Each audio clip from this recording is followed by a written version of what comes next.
I'm here to talk to you about the templates that we'll be using. This is something new that we're going to try for the fall, and this is something that will go across all grade levels to have some consistency. So here you can see an example of a teacher template. This is where all of the teachers will be doing all their plans, and it feeds right into that student template, and that's the one that we're going to talk about today. So this here is an example of a blank K through 1 student template. The 2 through 3 looks similar, 4 through 6 kind of the same way with a couple little tweaks, but in general, they all look the same. So students and families will be familiar with the one-stop shop of where they can get everything that they need. And with Seesaw, we will be uploading these right into the Seesaw classroom. It will be the only thing that we will push out with messages. So students will have easy access, and we want to train them for this to be the place that they go to access all of their work. So I have an example template here that I want to show you a couple things on. So you can see I've set up the date here to say that this is, hypothetically for September 14th through 18th.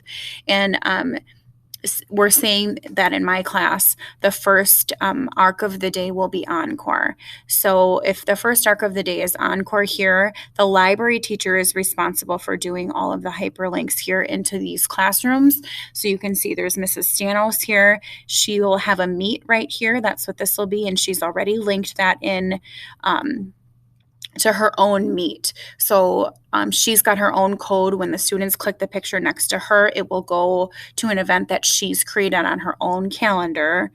And any work that she wants the students to do in her arc, she will pop in here with her own link. So these have Seesaw icons, but she might have a link to a virtual field trip, or maybe a book warehouse that she wants them to read some books to, or whatever, but she'll create her own hyperlinks in there for the students to do their work.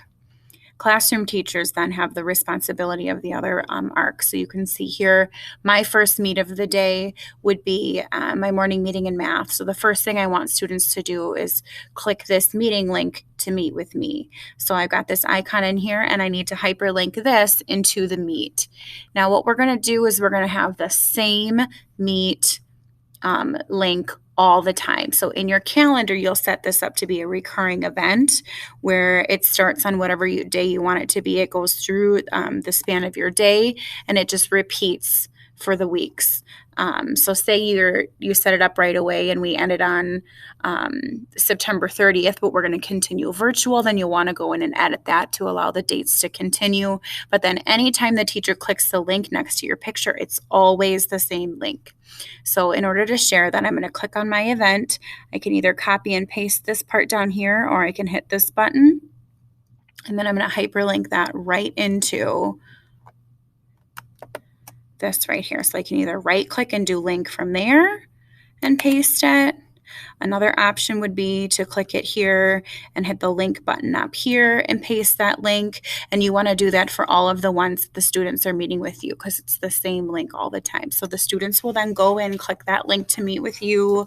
You'll give your mini lesson, your morning meeting, your prompts and whatever. And following that, the work for the day on Monday would be here. So maybe I've talked in my lesson about something I want them to do with counters. You can see that they're not always necessarily going to be working just on the computer. So after our lesson here, I want them to work with counters. Another example down here is after our lesson, I want them to read real physical books. Or down here, they're going to be doing some writing. So it doesn't always have to show a link to something online.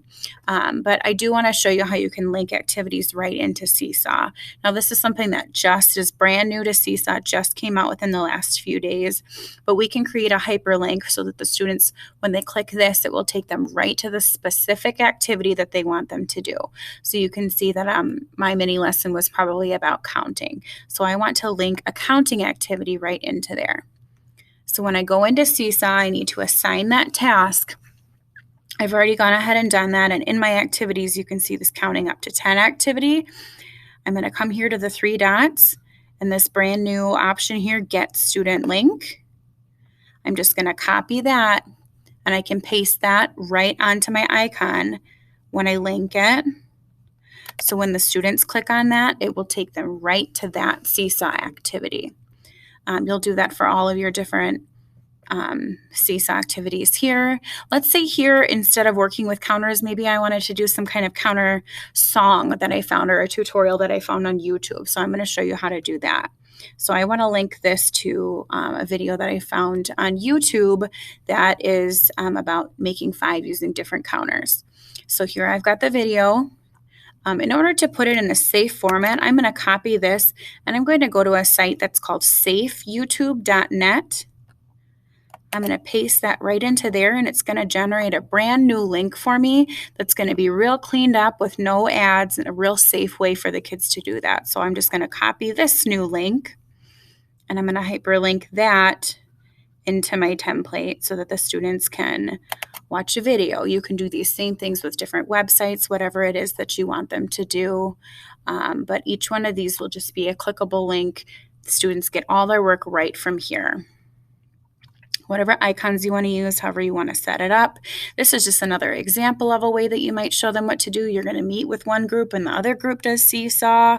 You might show them that they have choice boards. However you want to link these, but we're just remembering that this is a working document that the students are always going to go back to. So when they click on it, it takes them to specific things. Down on the bottom, we are going to link the previous week's templates in here. After your week is done, you're going to take this template out of Seesaw and you're going to put in the new one, but you always want the families to be able to have access to the old weeks in case there was something that they want to go back and revisit or whatever. So say September 14th through 18th is over and it's time for me to make my new template. I'm going to go ahead and make a copy of this. I'm going to call it September 21 through 25.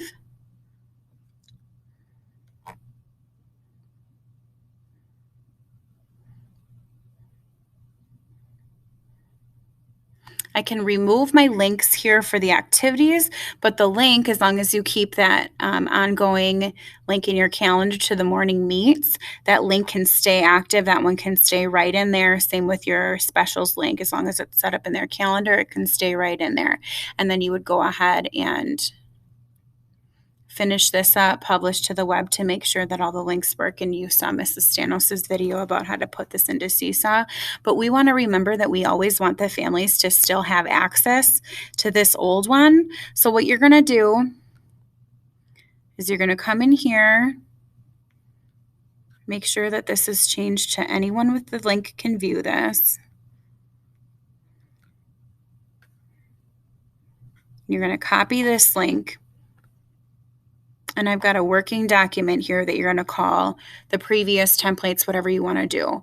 So if I want families to be able to click this and go to the September 14th through 18th link, I'm going to do the same thing that I showed you before by clicking link here. I'm going to paste in that link that I got from before so families will then have access to this old link. When I'm finished with my September 21st through 25th. I can do that same thing by going into this one, grabbing the link out of there, hyperlinking it into our document, and then they should always have access to those old templates if they ever, for any reason, wanted to go back, or they're having a vacation, they missed some work that they need to make up, or whatever it is that they need to be able to do.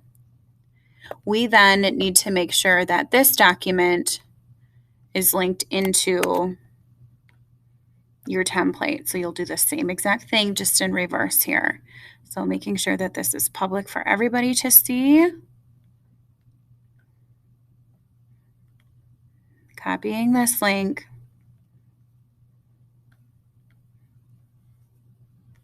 And making it active here on your previous week's templates.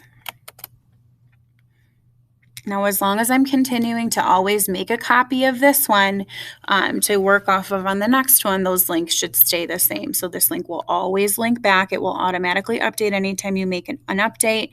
These meets will always stay there. You'll just have to change the links to the activities in there. Remember that this is the only thing that you'll send out through the message center in your Seesaw. If you have any more questions, please feel free to shoot me an email, get in touch with me, and I'm happy to help with this. You will be doing this as a PLC, so you guys can all bounce your ideas off of each other. And we hope it's going to be very helpful for the families that are helping support their students in this new learning format. So thanks so much and good luck.